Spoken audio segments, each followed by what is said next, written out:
Hello and welcome to Instant Genius, a bite-sized masterclass in podcast form. Every Monday and Friday you'll hear world-leading scientists and experts talking about the most fascinating ideas in science and technology today. I'm Jason Goodger, Commissioning Editor at BBC Science Focus. Today we have the honour of being joined by Professor Mark Miodownik, a materials scientist based at University College London, best-selling author and presenter of several BBC science documentaries. Thanks very much for joining us, Mark. Hello, thanks for inviting me. So you're a materials scientist. So a lot of people perhaps don't know what this is. You know, you can study of GCSE in physics, biology, chemistry, but not materials science. So what exactly, as far as I know, You're right. is it? It is kind of annoying that because materials are everywhere. Just look around you. You're wearing them, you're sitting on them, or you're standing on them. All of our tech is made of materials. All of our houses, our transport, our roads. Imagine taking all those materials away and we're left shivering, naked. We're not human as we would really recognize ourselves. We wouldn't survive. So materials, comes before physics, chemistry. It's like much more ancient. In fact, the ages of civilization are named after materials. There's the Stone Age, and the Copper Age and the Bronze Age and the Iron Age and so on. So it's baffling to me that the first thing you learn in school in the science world is not material science. It's totally baffling. So let's stick with this history thing a bit then. So going way back, like as you mentioned, our ancestors were in a way sort of fantastic material scientists. So we've got sort of pottery, like you say, ironwork, bronzework, paper, glass, like the list is pretty much endless. Mm-hmm. But can we sort of nail down some specific points in time where significant change really happened? Yeah, well, so you've got the ancient times, and let's say the Stone Age, you can go back a million years and find stone tools. So and this is the kind of flint, the ability to kind of make stones into cutting tools is kind of in the archaeological record. You can see it very clearly. But the stuff you can't see that's disappeared, it was probably there too. So for instance, it's kind of clear that our common ancestors, which are sort of monkeys and apes, they already understand wood. They already use wood in a way to kind of modulate their environment. And we must have been doing that too. And the idea that we weren't doing that seems fanciful. So we were kind of using wood for shelter, using wood to make fire, which is a big moment in time because that then makes the possibility of the next jump happen, which is that maybe fire is just controlled to cook food first of all, and that turns out to give you much more calories. It's not just more taste. and there's a big explosion in the human brain around that time. And that's thought to be due to the fact there's many more calories in, so you can dedicate a lot more energy to thinking, and you don't have to search for food as much because you're getting more calories. So those things are happening in the material world. And then there's this moment, this incredible moment, which we're not sure exactly when it happened, but this is like 15, 20,000 years ago, where someone somewhere, and there's evidence that it's in the Middle East, puts a kind of weird coloured stone in the fire, like a copper sort of greeny blue stone. And next day or next week, they're looking at the fire and they find the metal copper in there. So they've transformed a stone into a metal. Mm. And before that, metals are not in their lives. There are a few that come from space. Meteorites do land, and we know that they use them as kind of jewelry and stuff. But once you realize that the rocks all around you have hidden kind of materials in them, and they are insanely useful, then this opens up, the kind of technological bounty that happens. So we get the Copper Age because copper tools are the best tool. Metals are the best tool material. They're better than stone because you can keep reshaping them and remolding them and remelting them. And with a stone, they're great, but once you've broken it, you've broken it. So imagine you go to the wood with a stone axe, which they did, and you're felling trees to make shelters, which then we know they did, and you're making string and rope, which we know they did. But then you suddenly have a copper knife or a copper axe, and you are much more powerful. You're much more versatile, and I'm afraid it was also a better military. It was actually a better, and that's the drive to make it even better was the Bronze Age, because it turns out copper is great you can mold it and you can sharpen it, and it's a very versatile tool material. But if you add tiny amounts of things like zinc or arsenic, you get bronze, and they worked out how to do this, and then you get something that's 10 times stronger. And so there's a massive kind of just expansion, and the Bronze Age is a very, you can see it in the archaeological. It really allows things like the pyramids to be built, right? So you have copper and bronze tools. You have massive cities hewn out of rocks. How do you shape rocks without metal tools? Answer: you just can't. So this idea of a permanent city, permanent roads, and the Romans, and all of the Chinese, incredible versatility in building these enormous civilizations. This comes out of metal tools, and it's really impressive. Along the way, of course, they're using fire to take clay and make it into ceramics. And you can have, what's amazing about that is not just, you can drink out of these things like cups, like I've got one in my hand, but you also, you can have containers. Now, it's very hard to underestimate the importance of containers, because if you want to survive winters or you want to survive droughts, or you want to survive, periods of time where you're without, food or water, or you need to store, and you need to store in places that are not, that rats and other vermin and things are not going to get into. And that turned out to be a big problem to solve. And in the end, these ancient cultures like the Greeks, you made these enormous amphora, to store, first of all, olive oil. Olive oil. Why olive oil? Because it was absolutely the most important material in their lives. Like it was the thing that gave them light in the evenings, because they had oil lamps. It gave them food. It was a currency to pay their taxes in. So all sorts of things happen when you can make a big container and store things like olive oil. And then of course, once you work out that there are so many materials you can make, then of course our ancestors, being clever people, no less clever than us, right? We sort of like to think of ourselves as cleverer than them. It's just we're building on their achievements. Exactly. And so we've inherited all these amazing materials like paper, invented by the Chinese, or the compass, magnetic compass invented by the Chinese, allowing you to navigate. An incredible magic material, and that's where the word magnet comes from, magic. Oh, right, I didn't know that. Yes. So it's such a brilliant subject, this, because it really explains how it is that we came from sort of naked apes to what we are today, which is these material-loving people and making people. So let's fast forward then to the current time. And one material that's in the news often, or class of materials, is rare earth elements. So what are they, and why are they so important? Coming back to the rocks, so what do the rocks hold? I mean, basically, everything in your life is made either from rocks or from natural materials like trees. And I mean, that's the two things we get our materials from. And the rocks, we live on a planet with lots of rocks, and they hold about 100 elements we've worked out. So the chemistry comes along much later than material science.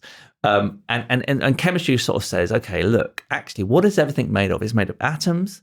And so rocks are made of atoms? Yes. Metals are made of atoms? Yes. Your clothes are made of atoms? Yes. Well, it's kind of a big mind-blowing moment in my primary school education. I seem to remember that moment. I suddenly, oh my God, my body is made of atoms. Yes. And which type of atoms? Are they Mark atoms? No. They're carbon atoms. They're hydrogen atoms. Right. Oh, this is so working out what's the ingredients of all of these things. It turns out there's about 100 of these types of atom, and we arrange them in something called the periodic table, which either tyrannizes people at school or they love. I mean, it's quite confusing actually. But let's take those 100 atoms and start thinking about which ones are most valuable to us. Well, of course, you've got gold, and that's a currency, and it has lots of technological advantages. And you have things like iron or copper that we talked about in terms of our evolution of our, tools. But now we have electronics. And so the electronic atoms, what are they? Well, it turns out lithium is one of them, really important for batteries, cobalt. And then these rare earth atoms. They're misnamed. They're not rare. There's actually a lot of them in the Earth's crust, but they're kind of hard to get hold of.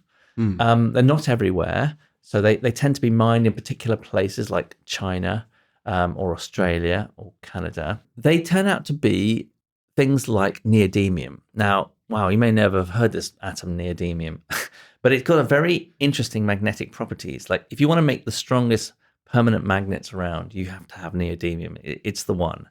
And so great, we want to make some, why do we need magnets? Well, it turns out if you want to get electricity from the wind, you have to have a wind turbine. What's it doing? It's rotating a coil of wire around a neodymium magnet. And if you want to get the most efficiency out of that system, you need a lot of neodymium. And so this rare earth element is important. And then, okay, now we want to make the transition from petrol cars to electric cars. Guess what? We need an electric motor. How do you make an electric motor really efficient? You need a neodymium magnet in it. These rare earth elements, and it's not just neodymium, are peppered into the technology of what we see as the kind of green transition technologies. And you can't do without them. Solar cells, wind turbines, electric cars, our phones, we need them. And if we want to live in that world, which we do. So presumably they're a sort of finite, limited resource. Well, now, is that true? I think there's sort of two futures that we can envisage. One is that, so we're going to have 10 billion people by 2050. And let's say everyone wants an electric car and renewable energy and phones and laptops and so on, right? Headphones. Then we need all this neodymium. And probably there's enough for everyone in the Earth's crust, right? But the problem is that to get it, you have to use a lot of energy. And at the moment, that energy is fossil fuel energy. And that means that you have to heat the planet, basically, in order to get the stuff out. There is actually, if we're going to go down to net zero and not stop doing that, then this stuff is not going to be so easy to get hold of at a cheap enough price. Yeah. So it really is down to the price. If you're willing to pay a lot of money, like people are for gold, then you can dig a lot of rock up and get a lot of gold out. But it's incredibly inefficient. And if you want to do that for neodymium and all the other rare earths and for the lithium and all the other things, it turns out that we'll boil the planet. So it's more the energy and the pollution. So the other thing I haven't mentioned in mining is that actually when you mine rock, you have to, imagine taking a whole mountain and just crushing it up. But that's essentially what mining is. You then have to kind of take what is a tiny proportion of that to get your neodymium out. The rest of it, what do you do with? Turns out you have to wash it and you have to constantly sort of put it somewhere. And of course, there are people who live around there who rely on all the water, and their water gets kind of polluted by this process. And if you don't do something about it, you can really poison them all. You poison, if you're not careful, all the wildlife and all the biodiversity. So the more you ramp up mining, turns out the more you impact the health of the planet and the community. So even if you have kind of renewable energy, it's not the whole story. And that's why recycling these materials and conserving them is much better if we can do it and still provide 10 billion people with the stuff they want to live in. I mean, that feels like a given. Like, why should we in a rich country, be more privileged than someone else? So that's the task at hand. Yeah. So sort of sticking with energy then, obviously it's one of the biggest problems facing the human race at the moment. So what role can material science play in this? So things like solar cells, what sort of advances can we look forward to in this sort of area? Yeah. So, I mean, at the moment, one of the big moves towards renewable energy is use of solar cells. And we only have to harvest 1% of the light coming from the sun to meet all our energy needs. So think of that, 1%. Like, that doesn't seem so hard. And we completely can go off fossil fuels. Not quite complete. There's a few other things that need to be put in place, but essentially in terms of energy. So, wow, how do they work? They sound like magic. Turns out there are these sheets of silicon, and then there are silicon chips basically on a vast scale, like on a kind of building size scale. Like you've seen these are solar farms that cover acres and hectares. And that's getting hold of this element called silicon, which is very plentiful. But in order to get it to actually do this trick where when light hits it, it converts the light into electricity, you have to do all sorts of very sophisticated manufacturing. And that's the same manufacturing that has to happen to make a silicon chip that is the brain of your phone and the brain of your computer and drives the whole internet. Like we rely on silicon chips completely. So we're very good at it. It works really well. But we can't make them cheap enough yet to compete with cheap oil everywhere. And I think that's one of the big challenges. And people say, well, let's make a cheaper version. Like, can't we make a cheaper version? Well, actually, it is really like you need $1 billion plant to make these things. So it's not a cheap operation. But there are cheaper solar materials coming along, and they're called perovskites. And they're not just silicon chips, which are stiff, these big board-like things you see, black board-like things you see. These are flexible things. You could wear these, right? You can weave them into your clothes. You can weave them. So this is very exciting. And this is one of the big areas where a breakthrough in material science has already happened. I mean, these materials exist, and they are very efficient, or at least almost as efficient as silicon. They have their own problems in terms of like durability is one of them, and they have elements in them that are quite difficult to get hold of as well. But I think this is a big area which will see huge improvement in the next decade, definitely. Yeah, so I think one interesting idea here is architecture. So can you envisage a time when we'll be able to build a building that generates its own electricity? Yeah, I think that's coming. And I think that's kind of like, it's obviously possible because trees do it, right? You can have trees 100 meters high, right? And they do it. So we can do it. Like we're clever enough to do it. It's not whether we can do it or not. It's whether we can afford it or not. Like it's at the moment a very expensive thing to do. And the question is, can we do it and be competitive with other building methods? And I think we can do it. And it all depends on us realizing that when you invest in a building, you should be also kind of investing in it, harvesting its own energy, so we're sustainable and we can, it can last the test of time and support us. But there's other. It's not just harvesting energy for electricity we can do. There's these things called photochromic materials, and they are materials that change color with heat. And so we can already do this. You can already make the roof of a building white and reflective of light in the summer, and then in the winter that same roof changes to dark and absorbs energy. So all the light that hits on it you can absorb into the building, and you don't need so much electricity to heat it. So imagine a world, and it's not impossible. Imagine a world where, you have a terrace of houses or some high rise in your city, and in the winter it changes color like the autumn trees. That's a great future that we could look forward to. So we've kind of touched on it there, but a big field of research at the moment is smart materials. So can you tell us a bit about what we mean by saying the phrase smart material? Yeah, smart materials is this idea that a material, well, it basically means that we haven't got materials that are as smart as that now. As soon as we have them, we no longer call them smart. We just sort of take them for granted. So in a way, right, glass is a smart material, right? It lets light through. Hooray, we can have a window without the wind coming in. Oh, now we don't think of it as a smart material, but it is a smart material. It's a very smart material. Ditto solar cells, right? We can harvest electricity from the sun. Hooray! Now we just think of it as a solar cell. Yeah. So smart materials tend to be these things that do things we haven't seen before. And actually, the things that are coming are self-repair. So materials that can heal themselves when they get damaged. They already exist. There are paints now that you can put on cars that when they're scratched, overnight the scratch is healed by the paint itself. And we're working, and many other labs around the world are working on more sophisticated versions of that. So the idea is that the smart materials of the future, we call them animate materials because they're kind of intelligent and they have the ability to move and change.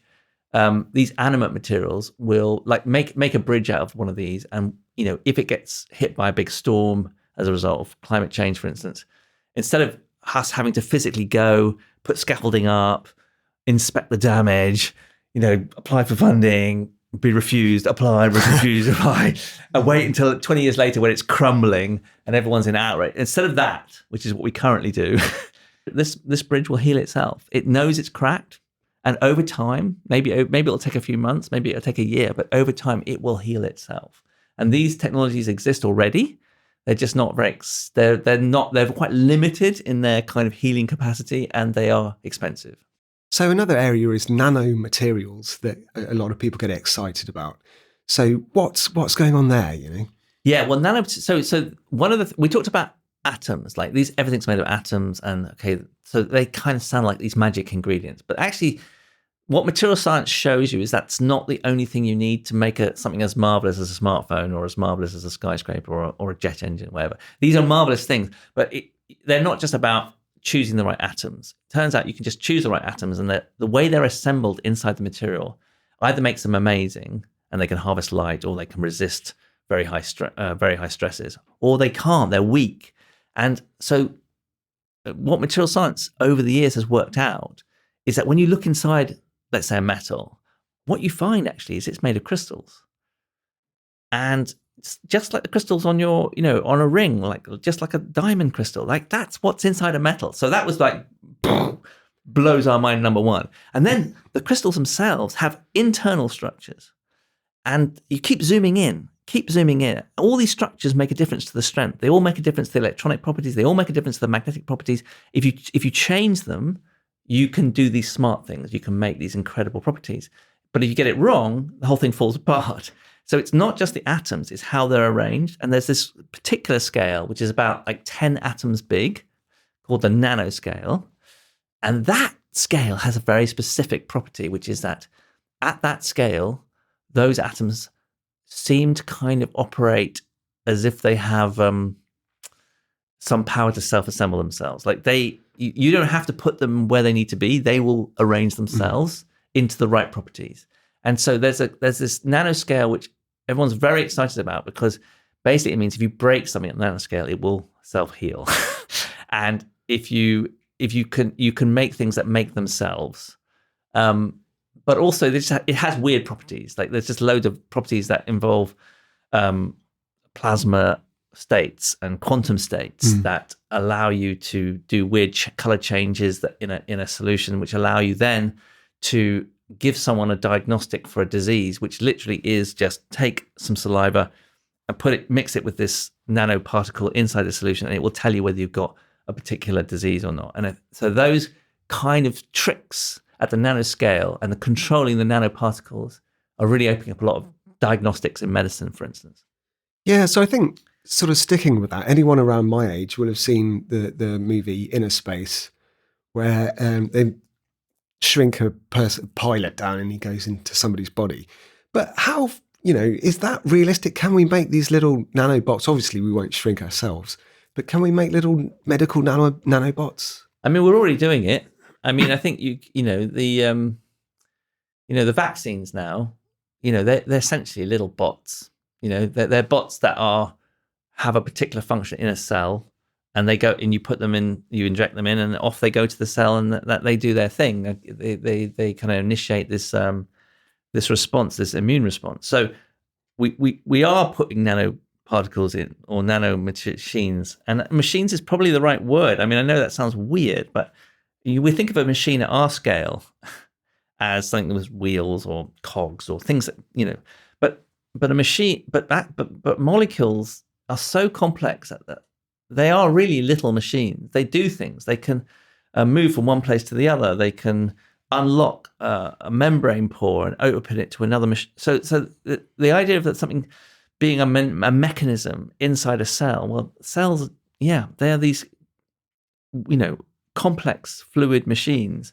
And so us understanding that at the nanoscale is opening up a lot of opportunities, also dangers. I mean, I think with a lot of power comes a lot of responsibility. And I think this is where all these debates about whether nanotechnology is safe should be taken seriously, in my view. I feel like, we often in science kind of stumble into some very powerful technique or way of doing things, and we rush ahead, because what's on offer to save, things like, curing some cancers, targeted drugs at the cancer. It's all this nanotechnology stuff.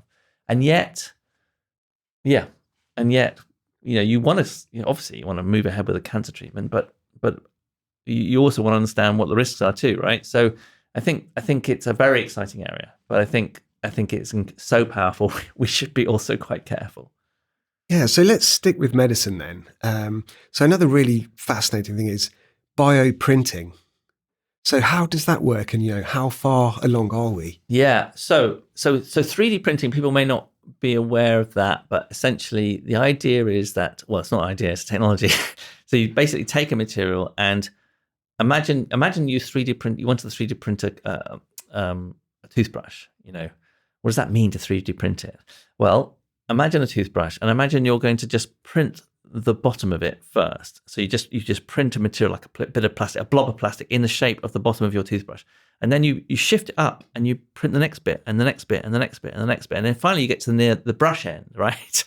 And you need to print a different material there in the shape of these little bristles. So you print those and you print those, and pretty soon you've got a toothbrush. And we can do that now in the lab. We can do it in our lab. So that works. So then people got to thinking, okay, I can print a toothbrush, I can print a plug, I can print a door handle. Like, these are totally trivial things.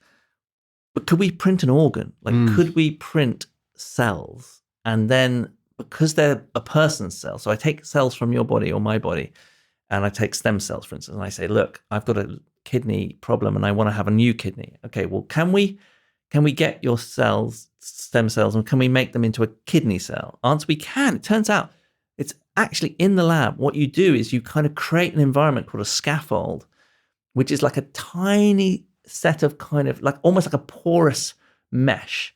And the cells, you take them out of your body, you put them in this mesh, you give it the right conditions of humidity and temperature, and you give it a bit of food, and these cells will proliferate. And if you get it all right, you'll get a little kidney, it's called a sort of organelle. And then, okay, but hold a minute, that can't possibly be put into my body and work? Answer, no, it can't yet. But actually, baby steps have worked. So you can print someone's earlobe and implant that into their ear. So imagine you have a deformed ear, or you have an injury and you lose your ear. We're already doing that, right? 3D printing someone's ear in the shape of their actual ear. So that's the beauty of this technology. Like, everyone's different shape, different size.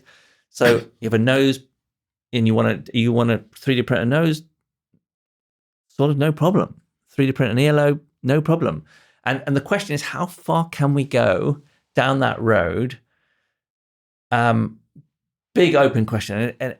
But my feeling is that we can go probably quite a long way down that road. So implants we already know about hip implants. They work really well, and they've really transformed people's lives. You go from not being able to walk and, immobile to there are 2 million hip implants every year. And they just release people from immobile state and painful state back into normal. So can we do the same with things like people who need a new organ, or a new part of an organ, or just a new cheekbone? Answer, the cheekbone's doable now and is happening. Yeah. The earlobes are happening. The organs, they've got to be plumbed in. They've got to work straight away in the body. Much trickier, much trickier, but definitely loads of work going on in that area.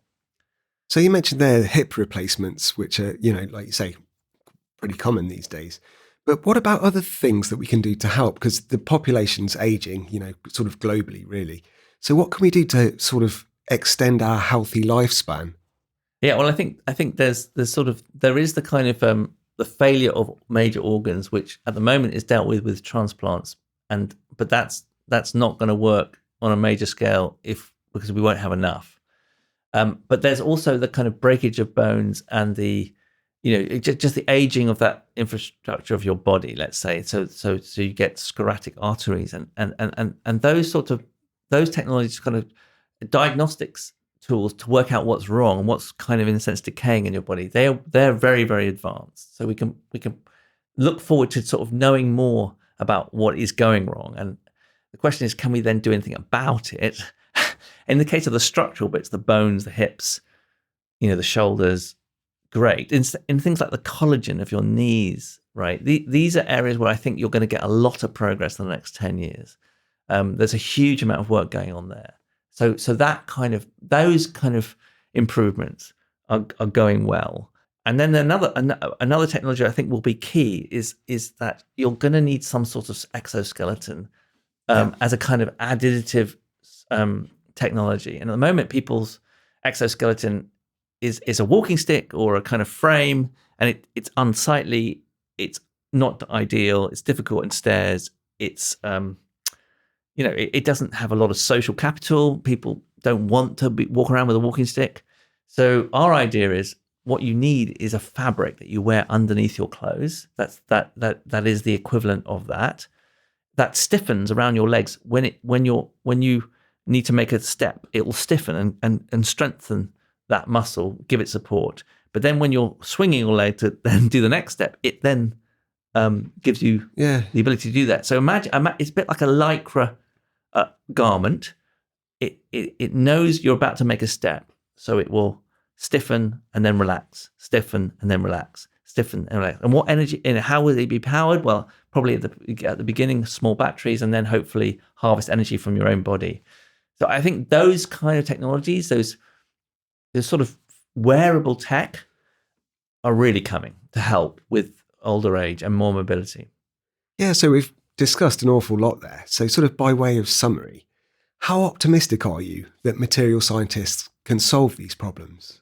We can solve them. I can go a long way to solving them. I think the thing that's holding us back is just funding and the equality of who benefits. So I think at the moment, a lot of tech money is going into AI, and AI will help us make new materials, no doubt about it. So in some ways, it will accelerate this and be a benefit for humanity.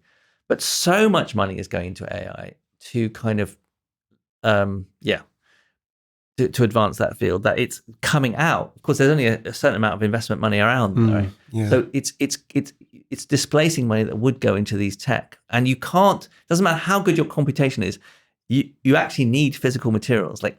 You can't AI yourself from being hungry. Like you can't AI yourself from being sheltered from the world. You can't AI yourself. You actually need physical materials to get you around. Better bikes, better cars, better scooters, better clothes, better health tech. And that money is all, those funding are all drying up, unfortunately, because everyone is so excited about the money-making opportunities of AI. So it's not intelligence, it's not our ability to do it, I don't think. It's just that we lack funds. Okay, great. Thanks very much for joining us. Thanks, it's great. Thank you for watching this episode of Instant Genius, brought to you from the team behind BBC Science Focus. That was Professor Mark Miodownik. If you liked what you just saw, then please do consider liking and subscribing to this channel. Also, why not check out the audio version of the Instant Genius podcast, available on all podcast platforms. Every Monday and Friday, we speak to some of the biggest names in science and technology to talk about the most fascinating ideas around. The current issue of BBC Science Focus magazine is out now. Pick up a copy wherever you buy your favourite magazines, or download us on your app store of choice. You can also find us on Apple News or online at sciencefocus.com.